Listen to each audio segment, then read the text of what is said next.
Bom dia, turma. Hoje eu vou explicar a aula referente à revisão 2, que é sobre conjuntos numéricos. Então, vocês viram lá, o primeiro conjunto que vocês estão relembrando é o conjunto dos números naturais, que vão ser todos os números positivos a partir do zero. Então, aqui vai ficar 0, 1, 2, 3 e assim sucessivamente. E aí nós vimos também o conjunto dos números inteiros, que é representado pela letra Z maiúscula. Então, quem vem a ser os elementos que vão pertencer a esse conjunto? Então, vão ter infinitos números à esquerda. Então, aqui vão entrar os números negativos, menos 3, menos 2, menos 1, e o conjunto dos números naturais, 0, 1, e aí, como tem infinitos números à direita, a gente também coloca reticências. Vimos o conjunto dos números racionais, que é representado pela letra Q, que vão ser todos os números que nós conseguimos colocar na forma de fração. Então, todos os números naturais, a gente consegue pôr ele na forma de fração. Vou escolher o 1, por exemplo. Se eu colocar aqui 2 divididos por 2, isso aqui vai ser igual a 1. O 2, por exemplo, se eu pegar 4 divididos por 2, isso aqui vai ser igual a 2. O 3, por exemplo, se eu pegar 6 divididos por 2, isso aqui vai ser igual a 3. Tá? Então, todos os números naturais a gente consegue pôr na forma de fração. Então, eles também vão pertencer aos racionais. Mesma coisa acontece com os inteiros, né? Se eu tiver, por exemplo, menos 9 sobre 3. A gente sabe que na divisão, né, a regrinha de sinais, menos com mais dá menos. 9 divididos por 3 dá 3. Então, ó, o menos 3 a gente conseguiu colocar na forma de fração. Número decimal finito, né? Tipo, 0,5. A gente consegue pôr ele em forma de fração? Sim, é a mesma coisa aqui. 5, como esse número só tem uma casa decimal, então vai ser 5 sobre 10. Se eu tivesse 0,25, ficaria como? Ó, 25 sobre, como agora tem duas casas decimais, sobre 100.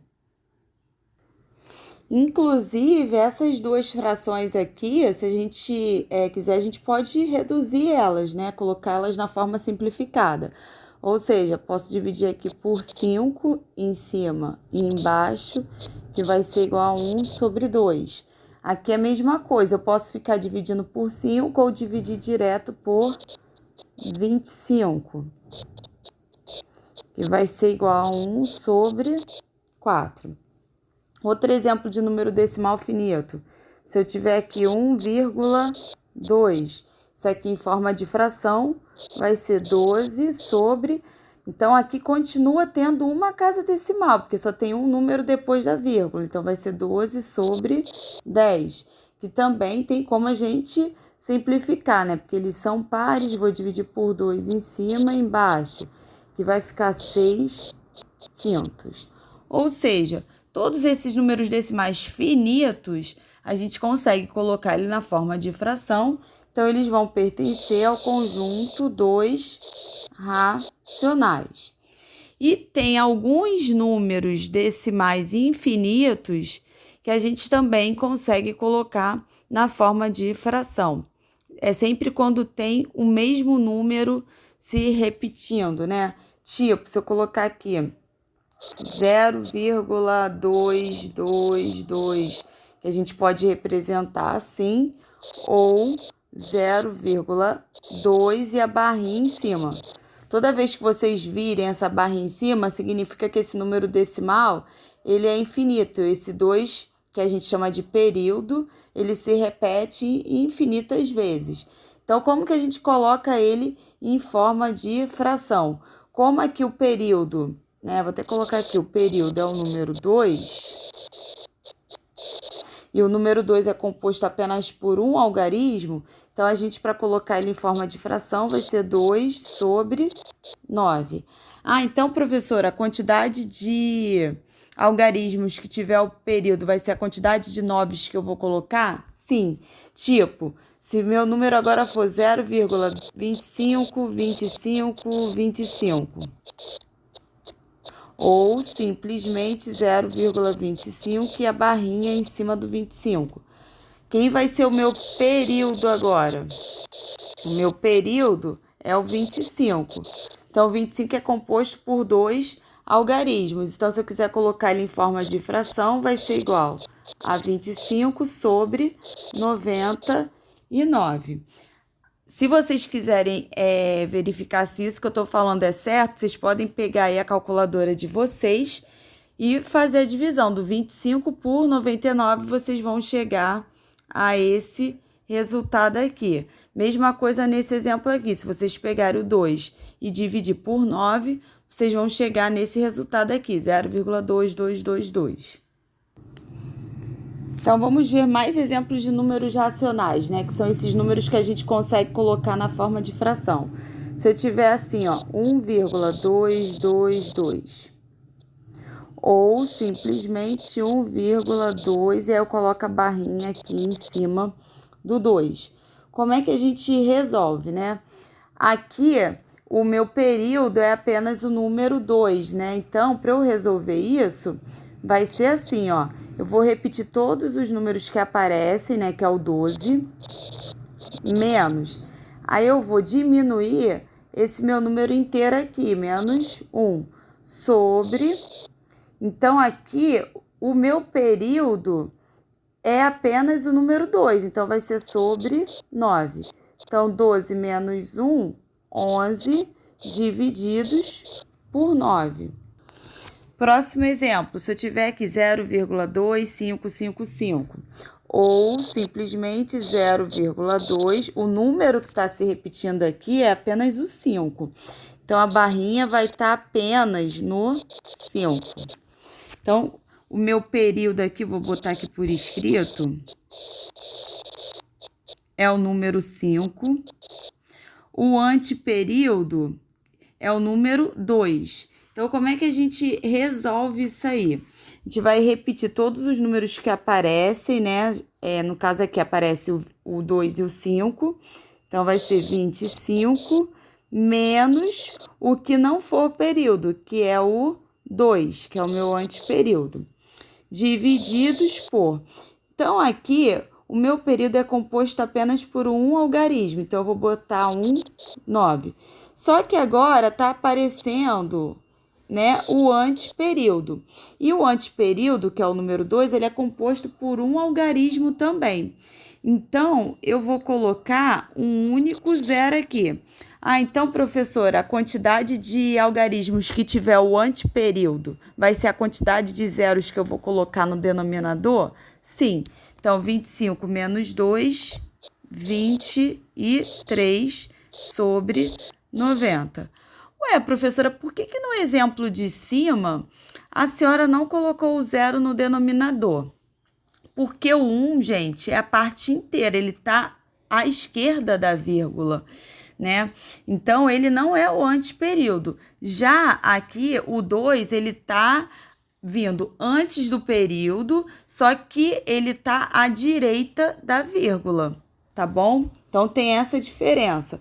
Vamos ver aqui um outro exemplo, ó, 0,3, só que agora eu vou botar 75, 75 e assim sucessivamente. Ou a gente pode escrever 0,3 e 75 e a barrinha aqui. Então, como que eu posso colocar esse número em forma de fração? Vou repetir esses 3 números aqui que estão aparecendo, que é o 375 menos o que não for período. O período aqui a gente sabe que é apenas o número 75. E aí tá aparecendo 3, que é antiperíodo. Então, vai ser menos 3 divididos por... Como o período é 75 e o 75 é composto por 2 algarismos, então eu vou colocar no denominador 2 noves. E o antiperíodo, ele é composto por um algarismo só. Então, eu vou botar um único 0. Então, resolvendo isso aí, 375 menos 3 vai dar 372 divididos por 990. Já vi aqui que dá até para simplificar. Mas a intenção aqui é só mostrar para vocês identificarem quando que o número decimal infinito a gente consegue pôr ele em forma de fração. E o último conjunto, né, para a gente revisar aqui na aula de hoje é o conjunto dos números irracionais, que vão ser aqueles números que a gente não vai conseguir colocar na forma de fração. São aqueles números decimais infinitos que não têm um período. Exemplo, se eu pôr aqui 0,12370,5 e assim vai. Esse número aqui, ele é um número decimal infinito, mas ele não tem um período, ele não tem uma sequência de números que estão se repetindo. Então, esse número, ele vai pertencer ao conjunto dos irracionais. O π, né, ele também é um número irracional, né? 3, vou colocar aqui, 3,14, 15 e assim vai. Então, esse número também a gente não consegue pôr na forma de fração. E aí, resumindo toda a aula de hoje, é o seguinte. Então, o conjunto dos números naturais, que é representado pelo N maiúsculo, são todos os positivos a partir do zero e eles estão contidos no conjunto dos números inteiros, que são os positivos, o zero e os negativos, e esses dois conjuntos estão contidos nos racionais, que são aqueles números que a gente consegue pôr na forma de fração, e tem esse conjuntozinho aqui, que eu vou colocar ele à parte, que é o conjunto dos números irracionais, que são aqueles números decimais infinitos que a gente não consegue pôr na forma de fração. E a união de todos esses conjuntos é o que a gente chama de conjunto dos números reais. No final do material postado, na aula de vocês, tinha esses exercícios aí. Então, eu vou corrigir hoje. Escreva os números reais em ordem crescente. Então, eu tenho 19 sobre 2. Então, 19 sobre 2, a gente colocando ele em forma de fração, vou fazer aqui a divisão. 19 divididos por 2. Então, a gente sabe que 2 vezes 9, 18. Aí, sobra 1 aqui. Coloco o zero aqui e a vírgula aqui. 10 divididos por 2 dá 5, resto 0. Então, eu já sei que 19 sobre 2 é a mesma coisa que 9,5. Raiz quadrada de 7. Se vocês olharem lá o material, eles fornecem uma formulazinha para a gente poder achar, que era o seguinte, vou até reescrever ela aqui, raiz quadrada de n, isso aqui vai ser igual a n mais p divididos por 2 vezes a raiz quadrada de p. Aí você pode falar assim, professor, eu simplesmente peguei a calculadora e vi quanto que era a raiz quadrada de 7, sem problemas. Mas é legal vocês saberem utilizar essa fórmula que eu vou explicar agora, porque se vocês estiverem num concurso público, no vestibular, vocês não vão poder usar a calculadora. E aí, como é que você faz? Tem várias formas, né? Você tem como pensar no seguinte, a raiz quadrada de 7... ela está entre, aí a gente vai pensar nas raízes que são exatas, que são a raiz quadrada de 9, que é igual a 3, e antes da raiz quadrada de 7, a gente tem a raiz quadrada de 4. Então, se a raiz quadrada de 4 vale 2 e a raiz quadrada de 9 vale 3, eu já sei antecipadamente que a raiz quadrada de 7 é um número que está entre o 2 e o 3. Então, vai ser 2, alguma coisa, que é isso que a gente vai descobrir. Que para a nossa questão já seria o suficiente a gente pensar logicamente dessa forma que eu estou te explicando. Mas já que ele forneceu a fórmula, vamos lá. Ele colocou lá por escrito, então não vou escrever aqui novamente, você já tem lá no material. O N é esse radicando, é esse número que está aqui dentro. No meu exemplo, o N é o 7. O P, aí ele informou que o P vai ser o radicando da raiz exata mais próxima. Então, a gente tem a raiz de 4 e a raiz de 9. A raiz quadrada de 9 é a raiz exata mais próxima de 7. Então, aqui, o P vai ser igual a 9. Então, eu vou reescrever aqui. O N, né? A gente está fazendo em relação à raiz quadrada de 7. O N vale 7 mais o P vale 9, divididos por 2 vezes a raiz quadrada de P. Raiz quadrada de 9, 3. Então, 7 mais 9, 16, divididos por 2 vezes 3, 6. Aí, a gente pode simplificar aqui, né? Dividir por 2 em cima e embaixo, para a gente trabalhar com números menores. Então, aqui vai ficar 16 divididos por 2, 8 sobre 3. E 8 divididos por 3, fazendo essa continha aí, 8 divididos por 3. 3 vezes 2, 6. Então, sobram 2. Aí, eu coloco o 0 aqui e a vírgula, tá vendo? Ó, tá batendo direitinho com o que a gente tinha feito logicamente. Então, agora, 3 vezes quanto que dá próximo de 20? 3 vezes 6, 18. Então, vai ficar toda hora sobrando 2. Ó, coloco o 0, vai ficar 3 vezes 6, 18. E aí, vai ficar sobrando 2 infinitamente.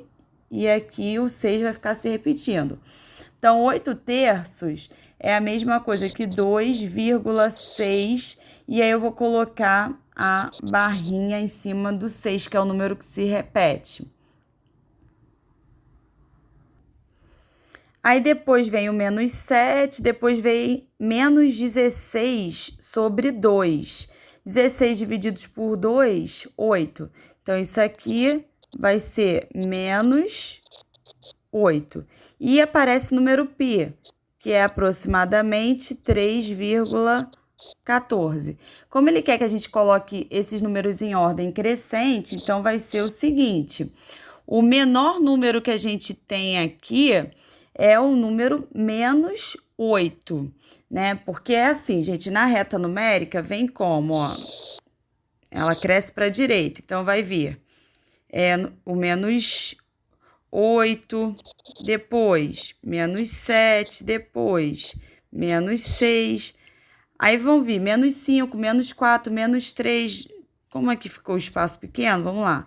Aí aqui 0, depois os números positivos, 1, 2 e assim sucessivamente, tá? Só para a gente não precisar colocar todos os números. Então, o menor número que aparece aí é o menos 8, que ele deu em que forma? Menos 16 sobre 2. Então, vai ficar menos 16 sobre 2, que é menor. Eu vou usar o símbolo de menor. O próximo número é o menos 7, que vai ser menor. Qual é o próximo número aí? A raiz quadrada de 7, né? Porque acabaram os números negativos. Dos positivos, a raiz quadrada de 7 é a menor, que é 2,666. Então, aqui vai vir raiz quadrada de 7, que é menor que o π, né? Que é 3,14 aproximadamente, menor que o π, que vai ser menor que 9,5, né? Que é a fração 19 sobre 2. A questão 2. Dados intervalos reais abaixo, represente-os por extenso. Então, aqui ele colocou o conjunto informando uma descrição dele, né? Então, aqui, x pertencente aos naturais, tal que 5 é menor ou igual que x, que é menor que 11. Então, isso que eu acabei de falar, eu só li como que ele foi escrito. Ele quer que a gente represente ele por extenso. Como é que é isso? Abre chaves. Então, ó, x é maior ou igual que 5, então 5 entra. E aí, a gente vai colocar todos os números naturais aqui menores do que 11. Então, vai ficar 5, 6, 7, 8, 9, 10. E aí, a gente fecha as chaves aqui, porque ele tem que estar, né? Ele tem que ser maior ou igual a 5 e menor que 11. E a letra B. X pertence agora aos inteiros, né? Que são os números negativos, o zero e os números positivos. Então, ele quer menos 2 menor que x, ou x maior que menos 2 e menor que 2. Então, quem vai entrar aqui nesse conjunto? O menos 1, que é maior que menos 2, o 0 e o 1. O 2 não entra porque tem que ser menor que ele. E aí, finalizamos a questão 2 e a 3, que é bem rapidinha. Classifique as afirmações em verdadeiro ou falso. Todo número natural tem um antecessor natural? Não. O zero, quem é que vem antes do zero? O menos 1. E o menos 1 não pertence ao conjunto dos naturais. Então, aqui, falso. Todo racional é real? Nós vimos que sim. Então, verdadeiro. Todo número inteiro tem um sucessor inteiro? Sim, verdadeiro. Todo racional é um irracional? Nós vimos que não, falso. E aí teve gente me perguntando em relação a essa última afirmação aqui, que está dizendo o seguinte, que o conjunto dos racionais interseção com os irracionais é igual, esse zero aqui com esse traço, significa está representando o conjunto vazio. Isso aqui, gente, é verdadeiro. Por quê?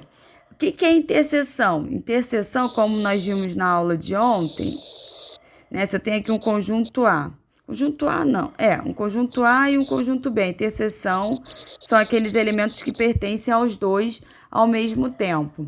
E não tem nenhum elemento que pertença aos racionais que também vá pertencer aos irracionais ao mesmo tempo. Então, a interseção entre eles vai ser o próprio conjunto vazio. Então, até a próxima aula.